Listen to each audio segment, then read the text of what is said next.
Bienvenue sur les news de Samir. Aujourd'hui, on va parler de TPMP, de Cyril Hanouna. En effet, certaines informations ont circulé. Je rappelle que ça fait face à... Normalement, on devrait avoir une réponse d'ici quelques jours concernant le renouvellement de la chaîne C8, CNews, etc.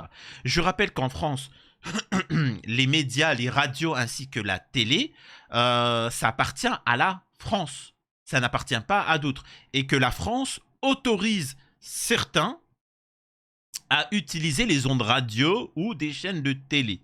Alors, je fais une petite anecdote parce que là c'est l'introduction alors que je pourrais développer en vidéo, mais ça devrait être la même chose avec les autoroutes. Tu vois, les autoroutes, ça appartient à la France. Ça n'appartient pas à ce que tu veux. Oui, la société McDonald's, tu fais ce que tu veux, je m'en fous. Mais les autoroutes, normalement, ça appartient à la France, point. Mais bon, bref. Comme les ondes radio sur le territoire. Comme le ciel français, ça appartient à la France. Oui, il y a des avions, des compagnies aériennes étrangères qui peuvent venir et qui payent hein, pour utiliser ce couloir aérien. Mais ça devrait être la même chose avec les autoroutes. Je dis ça, je dis rien. Je glisse, tu vois, c'est gratuit. Et donc, le problème, c'est que ils doivent absolument respecter certaines conditions, tu vois, qu'il y ait une pluralité dans les médias et ainsi de suite, qu'il y ait de l'opposition.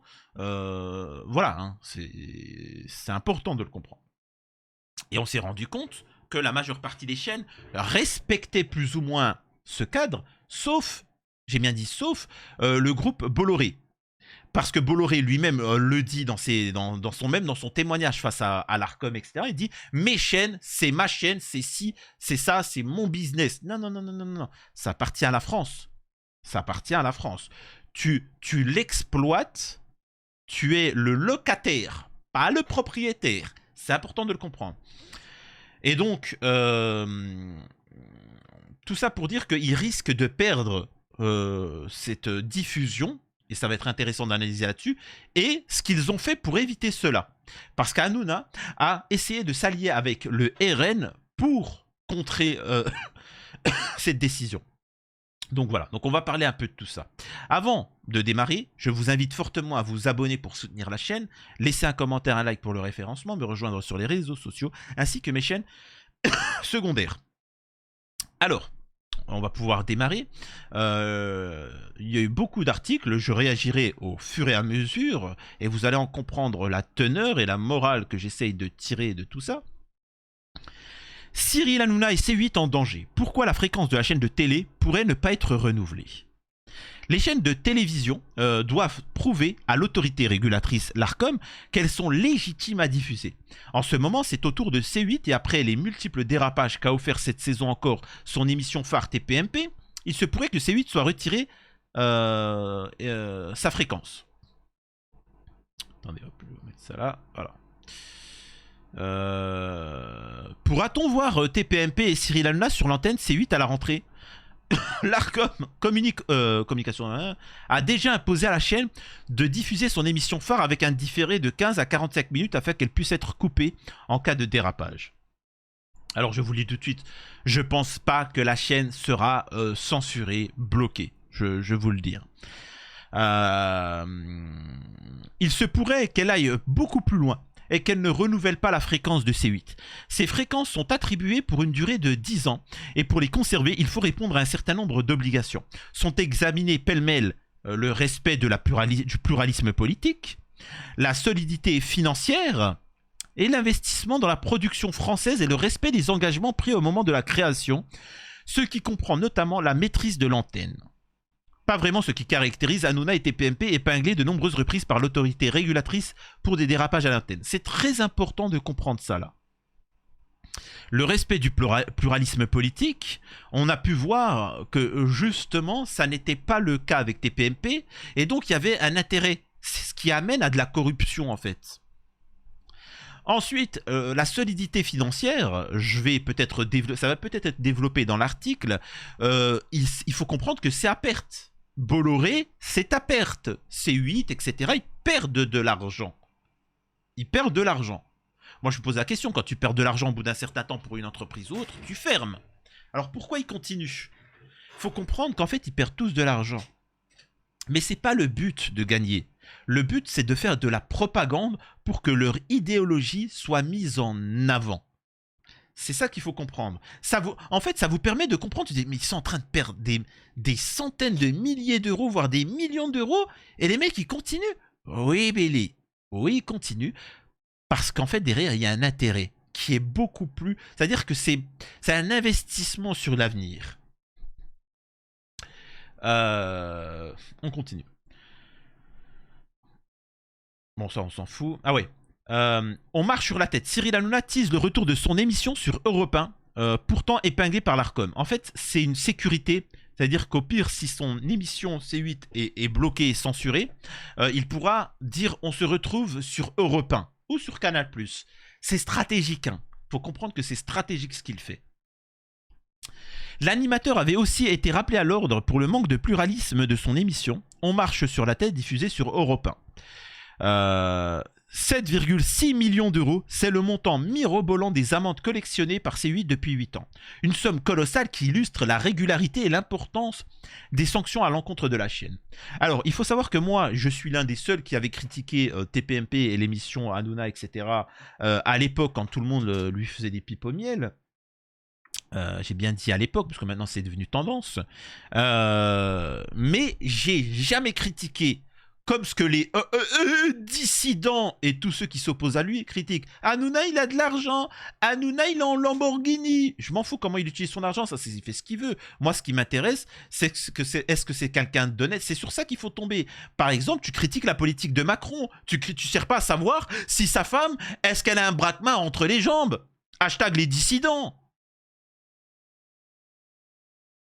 Quand il te parle de la politique, quand il te parle de la politique américaine, toi tu te dis qui finance la politique américaine, qu'est-ce qui s'est passé, Trump, qui a voulu le vilipender, etc. Les dissidents, Michelle Obama, elle a un braquemar entre les jambes. Ah, sacré dissident. Il y a un moment, la dissidence, va falloir se poser des questions sur les braquemars. Peut-être que vous avez envie de vous faire rentrer ça dans le truc, mais dans le fondement, mais à un moment, c'est méchant, tu vois.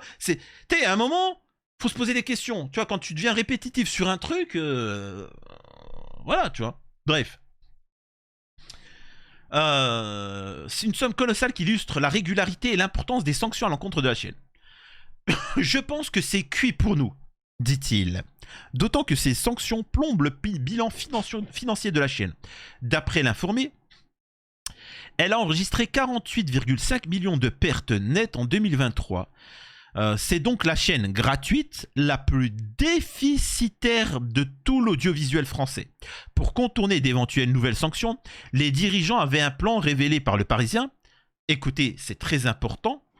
Faire nommer l'animateur star à l'Arcom. Le problème est qu'il comptait pour cela sur la nomination de Jordan Bardella à Matignon et la victoire du RN aux législatives. Puisque le président de l'Assemblée nationale nommera un nouveau membre en février, preuve s'il en est qu'arrêter les dérapages n'est pas véritablement à l'ordre du jour. Donc ce qu'il faut comprendre, c'est qu'effectivement, les mecs ne veulent pas se plier à la loi parce qu'ils sont dans une culture où ils sont au-dessus des lois. Tu vois ? Ils sont au-dessus des lois, ils contournent. Ils ne cherchent pas à respecter la loi, ils cherchent à la contourner. Pour ceux qui ont compris. Et donc, vous voyez bien qu'il y a eu des arrangements pour essayer d'avoir le pouvoir. Vous voyez les arrangements, comment ça se passe? C'est-à-dire que vous voyez la télé, vous vous rendez pas compte de ce qui est en train de se passer, tu vois, vous regardez, et en fait, vous êtes manipulé. Ils essayent de vous emmener à un endroit. C'est fou, quoi. L'optimisme qui flottait dans l'état-major de la chaîne à l'approche des auditions de l'Arcom a laissé place à de l'inquiétude. Je pense que c'est cuit pour nous, a notamment déclaré un cadre de C8 auprès du Parisien. Et là, moi, ce que j'aimerais vous dire, c'est force à vous. Parce que ça a pris son temps. Ça a pris même énormément de temps. Vous avez appelé à bloquer, censurer, vous avez appelé au boycott. Ça a été difficile, mais parce que vous aviez affaire quand même à un système. Vous n'aviez pas affaire à un homme, vous n'aviez pas affaire à un petit groupe, vous aviez affaire à un système et c'est compliqué. Vous avez des milliardaires qui financent à perte de l'argent, de la propagande contre vous qui n'avez rien. Et pourtant, petit à petit, pierre après pierre, pas à pas, vous réussissez à les dégommer. C'est ça. Faut jamais abandonner. Officiellement, on reste raisonnablement confiant côté C8, notamment parce que les audiences sont bonnes et que les obligations de diffusion et de financement de programmes français sont respectées. Autre motif d'espoir, d'autres chaînes sont sur la sellette, notamment CNews, autre chaîne du groupe Bolloré, mais aussi Énergie 12.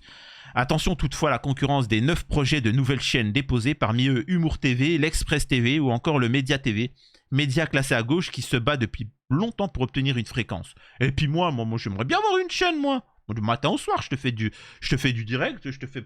Non, je ferai du dérapage, ah ouais, je resterai choqué. Dans tous les cas, le groupe Canal a fait comprendre que si on venait à priver C8 d'un canal TNT, Cyril Hanouna rebondirait instantanément sur une autre chaîne du groupe. Alors, C8 parviendrait-il à garder l'antenne? Réponse prévue d'ici fin du mois de juillet. C'est fou, c'est exceptionnel. C'est quand même dingue. Le mec, comme l'a dit là, Cyril Hanouna comptait sur la victoire de Bardella pour nommer ses proches à l'Arcom dans le but de contourner les décisions de l'autorité concernant ses émissions. Ce qui permet de comprendre qu'en fait la politique, ils ne sont pas là pour la loi française, ils ne sont pas là pour faire respecter la loi française, ils sont là pour respecter leur propre intérêt, faire du business, vous faites de la propagande pour nous et nous derrière on vous arrange. C'est des mafieux, je suis désolé de dire ça, appelez ça comme vous voulez, soit c'est des chouins, je sais pas qui est la chouin de l'autre, ils se chouintent tous les deux, mais c'est ça derrière. Vous êtes toujours manipulé, vous avez toujours une propagande, vous avez toujours quelque chose, un intérêt profond, plus dramatique. Ce qui me permet d'embrayer sur la deuxième partie de la vidéo, encore une fois, tout est lié, sur par exemple la situation qu'il se passe à Gaza et les médias. Comment ça se fait que les médias défendent Israël, pourquoi, etc. Parce qu'il y a des intérêts des médias qui appartiennent à des milliardaires qui sont pro, voilà. Et donc ceux qui y travaillent, ben ils tapinent. Je peux vous assurer que les gens comme Pascal Praud, que les gens comme ça, je peux vous assurer que ce sont des... Si vraiment, hein, dans l'intimité... Je peux vous assurer qu'ils n'ont pas le même discours qu'en public. Pascal Praud, je peux vous assurer que le mec, il est avant tout pro-France. Alors vous allez me dire, Israël, non, il s'en fout d'Israël, il s'en fout de Palestine. Là, il fait le pro-israélien, mais je peux vous assurer qu'il s'en balèque des deux camps. Hein, je vous le dis. Mais il faut comprendre, il cherche du travail. Faut pas oublier que le mec à la base c'est juste un petit commentateur sportif. Tu vois, dans le bistrot, tu vois, il était vas-y, Martine, les biches, Martine, vas-y, tout ça. Tu vois, et en fait, Bolloré il est venu, il a dit j'aimerais prendre une personne pour un animateur. Et il a dit moi j'ai 14 ans de radio, je suis compétent. Non, moi j'ai un master en ingénierie sociale. Non, ça m'intéresse pas. Voilà, ouais, quand il a vu comment il s'appelle Pascal Praud. Ah ouais, je vous le dis, changement climatique, les Arabes. Oula, il est bon lui. Oula. il a tout ce qu'il faut. C'est sûr que vous voulez me prendre, je suis un petit peu idiot. Oui, justement, c'est ça que je demandais. Allez, hop, vous me le signez celui-là. Hein. Ah, vous me le... Donc bref. Ils sont achetés, il y a un but derrière. Et faut comprendre aussi que derrière, c'est comme Hanouna. Il fait un arrangement avec le RN. Le RN va se faire projeter en avant grâce aux médias Bolloré. Donc ils pourront accéder au pouvoir. En échange, ils vont bien mettre le groupe Bolloré et défendre l'État d'Israël. C'est-à-dire chacun est gagnant l'un dans l'autre.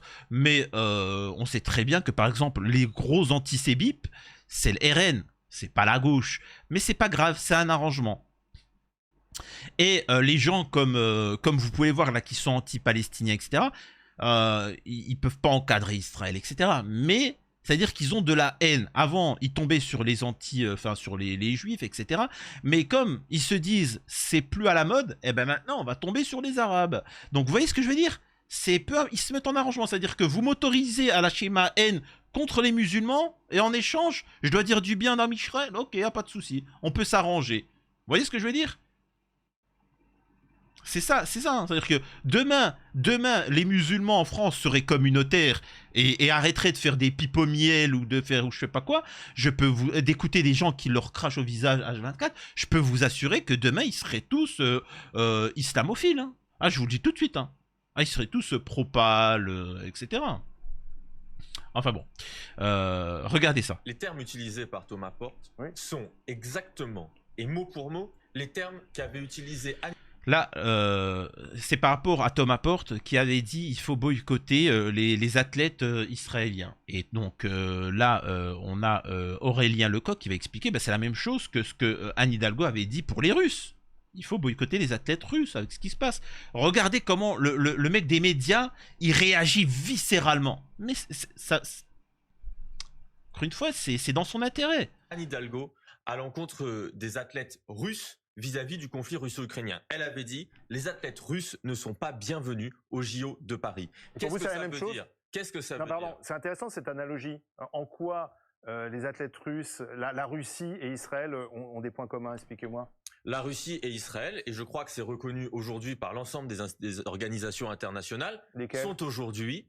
Lesquels en fait, vous voyez, moi personnellement, le problème c'est qu'Aurélien Lecoq il est gentil, mais moi en fait, parfois il faut, je suis désolé de dire ça, il faut humilier la personne qui est en face de soi quand il essaie de jouer au malin. Mais excusez-moi, monsieur Truchot, vous êtes journaliste ou vous êtes quoi? Je sais que vous avez l'habitude de faire les pipes et le café, mais quand même, faudrait peut-être un petit peu retirer votre visage. Je sais qu'il est collé sur les parties intimes de Bolloré, mais quand même, il y a un moment, il va falloir le sortir et aller travailler et faire quelque chose de plus concret. C'est quand même, vous en avez parlé en plus à plusieurs reprises dans votre média, vous avez déjà oublié. Apparemment, vous souffrez de la même chose que Biden. Attention, ça a mal fini avec Biden. Donc, vous êtes sérieux? Toute l'humanité, toutes les sanctions de l'ONU, toutes les cours pénales, tout a été sanctionné. Mais il te dit, ouais, non, mais qui? Bah, c'est grave, quoi. Coupable de crimes de guerre. Donc pour vous, Russie-Israël, c'est la même chose. Vous êtes d'accord? Non. Attendez. Non, mais... Non. Là, encore une fois, c'est malheureux, mais vous voyez bien qu'ils ne savent pas, ils sont pas très bons aussi à gauche. Moi, personnellement, là, à cette question, je dirais bien évidemment que ce n'est pas la même chose. N'allez pas me faire dire des choses aussi graves. Le journaliste dirait ouf, merci, tu vois. Je dirais bien évidemment qu'on ne peut pas comparer la Russie, qui est un État plurimillénaire avec une culture, une civilisation, une gastronomie, une architecture, avec une colonisation d'étrangers, sans culture, sans histoire sur ce pays-là. Concrètement, il n'y a rien. Il n'y a pas d'architecture. Il n'y a pas de gastronomie. Tout a été copié à droite à gauche. T'as une histoire où ils étaient par là, de par le monde. Ensuite, ils ont été bannis par Dieu et ils devaient se promener par-ci, de par le monde. Mais concrètement, il y a quoi? Alors que ça fait quand même plusieurs milliers d'années que les Palestiniens sont là. Bref. Donc non, c'est pas la même chose. Et encore une fois, montrez-moi des images. Il n'y a pas, excusez-moi de dire ça, il n'y a pas 200 000 victimes ukrainiennes. Civiles, excusez-moi, civiles. On est bien d'accord. On peut critiquer. Je revois certains qui sont pro-russes, certains qui sont pro-ukrainiens. Je vous assure qu'au moins, ils ont un respect de l'humanité. C'est-à-dire qu'ils se pètent la gueule, ils veulent prendre le territoire, mais derrière, ils respectent, pas tous, mais ils respectent le code de la guerre. Vous voyez? C'est-à-dire qu'ils ne touchent pas aux enfants, aux populations civiles, ils essayent au maximum d'éviter. Ça a été le cas parfois, oui, je sais, mais généralement, tu vois, c'est une guerre, c'est sale. Mais bon, ce que je veux dire, c'est que tu peux limiter. Alors qu'en Israël, c'est justement, c'est monté en exergue, c'est wouh, c'est classe, et c'est filmé, c'est assumé, tu vois. Donc non, c'est pas pareil. Attention, n'insultez pas la Russie. Je ne dis pas que c'est le même conflit. Parce que je dis l'exemple que vous prenez, c'est pour ça que je dis qu'il s'agit de deux États qui aujourd'hui, oui, se rendent coupables de crimes de guerre. Et donc, que lorsqu'on a des États qui sont coupables de crimes de guerre, il doit y avoir des sanctions. Parce que j'aimerais juste pour que vous, derrière... l'Ukraine et le Hamas, c'est la même chose. Derrière... Je suis votre analogie. Alors là, je l'aurais déglingué. Oh là là, c'est pour ça qu'il vaut mieux pas que je me lance en politique, je l'aurais déglingué. Mais qu'est-ce qu'il est teubé. Oh mon Dieu. Oh là là. C'est ridicule. C'est vous qui faites cette analogie, donc l'analogie, elle se fait sur la possibilité de la sanction. Parce que c'est de ça dont il s'agit aujourd'hui. Moi, je veux bien qu'on puisse faire des polémiques sur un mot, sur une... Je vous jure que ces gens-là, les Olivier Truchot, demain, l'État d'Israël s'effondre, je vous assure. Hein, va falloir protéger les Juifs du monde entier. Écoutez-moi bien ce que je vous dis. Si demain, l'État d'Israël s'effondre, il faudra protéger les Juifs du monde parce que ces gens-là, ils sont radicaux. Et comment ils ont tapiné, vous savez, ils ont une frustration, comment ils ont tapiné, ils vont vouloir se venger. Et moi, je vous le dis, que tu te venges sur le responsable de ton mal, il n'y a pas de souci. Mais que tu touches à des innocents, ça, c'est inacceptable. Peu importe la confession, son pays, son origine, hors de question que tu touches à des innocents. Mais bon. Une phrase sur la question du drapeau israélien. Mais quelle est la réalité aujourd'hui? La réalité, c'est que oui, il y a toujours un génocide en cours à Gaza. C'est la faute des athlètes israéliens. Il y a 40 000 personnes qui sont mortes. C'est la faute des athlètes israéliens. Ben moi, je pose la question, est-ce que c'est de la faute des athlètes russes, ce qui se passe, le conflit ukraino-russe? Non. Ben alors pourquoi vous truquez? Alors que les athlètes russes, c'est des athlètes russes. Alors que les athlètes israéliens, vous avez pu voir ça sur les réseaux sociaux, ont participé au géno. Ils ont participé activement en étant soldats à l'armée. Est-ce que c'est la faute des athlètes israéliens? Il faut faire quelque chose. Oui, d'accord, mais... Est-ce que vous êtes d'accord pour dire que lorsqu'il y a un génocide en cours, on doit faire quelque chose? Aurélien Lecoq, est-ce que c'est la faute... C'est-à-dire qu'il pense que là, il a un argument pertinent. Et comme il pense qu'il a un argument pertinent, il le répète, il lâche rien. Réponds-lui, corrige-le. Des athlètes, des sportifs, ce qui se passe là-bas. La proposition est donc que oui, il y a une sanction contre Israël. Donc c'est la faute des athlètes. Personne ne dit que c'est la faute des athlètes. Bah si, parce que c'est eux qui sont visés. C'est la question. Les athlètes, personne ne veut les empêcher de concourir. Par contre, il n'est pas acceptable. Si, vous les mobilisez, vous voulez manifester contre eux. Il n'est pas acceptable que le gouvernement israélien puisse, y compris, se servir de sa délégation pour faire sa communication. Ça veut dire que oui, on ne veut pas qu'il puisse y avoir de drapeau israélien au moment où le gouvernement d'extrême droite israélienne est en train de commettre... Encore une fois, derrière, c'est ce que je répète, c'est le communautarisme. Par exemple, il faut comprendre un truc, je vous dis, hein, j'essaye un petit peu de faire en sorte qu'il y ait à manger pour tout le monde. Les agriculteurs français l'ont bien dans le huc. Ils l'ont bien profond dans le huc. Pourquoi, à votre avis? Parce qu'ils ne sont pas communautaires, pas suffisamment communautaires. Ils se font manipuler par des communautés plus puissantes qu'elles. Donc, et elles, ces communautés-là, leur intérêt, c'est de se faire du business sur l'agriculture. Et donc, c'est pour ça qu'ils vont faire du business avec des agriculteurs roumains à 200 balles le mois, etc. Et pour détourner l'attention des agriculteurs français, ils leur agitent un hijab, tu vois. Et ils sont teubés et ils suivent. Ensuite, on leur dit que ceux qui sont contre eux, c'est la gauche, et la droite sont avec eux. Et donc, ils votent à droite, ces idiots. C'est comme ça. Personne ne cherche l'intérêt global, ils cherchent tous l'intérêt de leur caste. Et moi, ce que je suis en train de dire, moi, je suis pour qu'on cherche tous l'intérêt global. Mais quand je vois qu'il y a des castes, ce que je suis en train de vous dire, c'est que soyez comme ça. Soyez une caste forte, histoire que tout le monde se rende compte qu'au final, bon, on peut... Ce que je veux dire, c'est que si tout le monde était communautaire, bah, il n'y aurait plus un petit agneau tout seul pour le... Pour ce... Tu vois, c'est... Voilà, demain, tu vas en zonzon, en prison, comme dans les films américains. Tu vois quoi? Il y a les Renois, il y a les Blancs, t'as les gens comme ça, t'as les Mexicanos, t'as les trucs comme ça. Même si t'as un Renois qui est plutôt cool et que t'as un Blanc qui est plutôt cool, ils seront obligés d'aller rejoindre les camps entre guillemets radicaux blancs ou noirs, parce que sinon, s'ils sont tout seuls, il va se faire déglinguer. Voilà.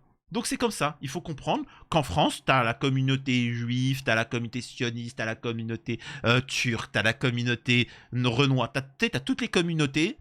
Tu vois, ils sont communautaires, toi, pour leur propre intérêt. Et t'as les M de France qui sont là au plein milieu. Hey, aimez-moi, vous nous aimez, je vous ferai par des gâteaux arabes. Ah, bande de losers. Ils prennent vos trucs, ils vous déglinguent. Mais on vous aime, nous. Ouais, mais nous, on vous aime pas. Et ils comprennent pas pourquoi on leur tombe dessus, tu vois. Pourtant, maintenant, ils sont plus nombreux. C'est-à-dire que c'est les mecs les plus... C'est-à-dire que s'ils décidaient d'être communautaires, faut comprendre qu'ils seraient capables de déglinguer la majeure partie des groupes, des petits clans en prison. Mais ils sont TV, tu vois, c'est ça. Tout ça parce que derrière, dans les groupes là, il y en a qui rêvent de se taper de la maghrébine, tu vois. Et puis tu sais, moi je suis en plein milieu et je dis quoi? Eh les gars, ils nous déglinguent tous la gueule un par un comme ça, unissons-nous et on se fera plus déglinguer la gueule et on sera respecté, tu vois. Et tous les M de France, et tu sais, c'est vrai, c'est pas bête, attends, je réfléchis. Et t'as les autres de communauté à chaque fois qui viennent qui disent quoi? Non, 2 secondes, attends, passe-moi ta soeur ou ta mère. Oh, non, mais l'écoute pas, lui, il veut vous. L'écoute pas, tout ça. Et vous, comme des TV, oui, t'as raison. Et bloquez-le. Incroyable. Donc, soyez pas comme les M de France, soyez communautaires.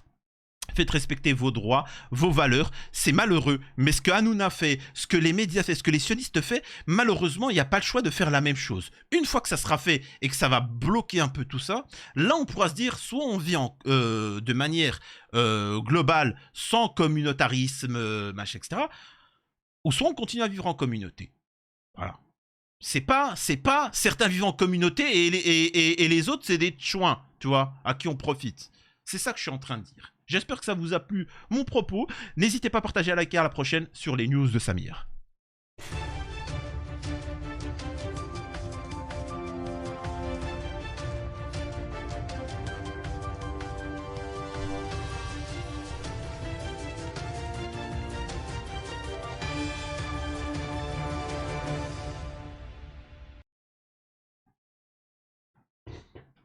Je suis chaos technique. Je suis chaos technique. En fait, là, j'ai tourné plusieurs vidéos. C'est assez intense, hein, quand même. Hein. Donc là, je vais faire une petite pause et je vais retourner. Mais encore une fois, merci à tous ceux qui font des dons. Merci à tous ceux qui regardent mes vidéos jusqu'au bout. Parce qu'en fait, ceux qui font des dons, c'est magnifique. Ça me permet de continuer. Merci à tous ceux qui s'abonnent à la chaîne, qui regardent mes vidéos en entière. Ça aussi, ça donne plus de visibilité. C'est peut-être rien, mais merci. Vraiment. Faudra que je le dise plus tôt. Dans une vidéo, mais merci, vraiment.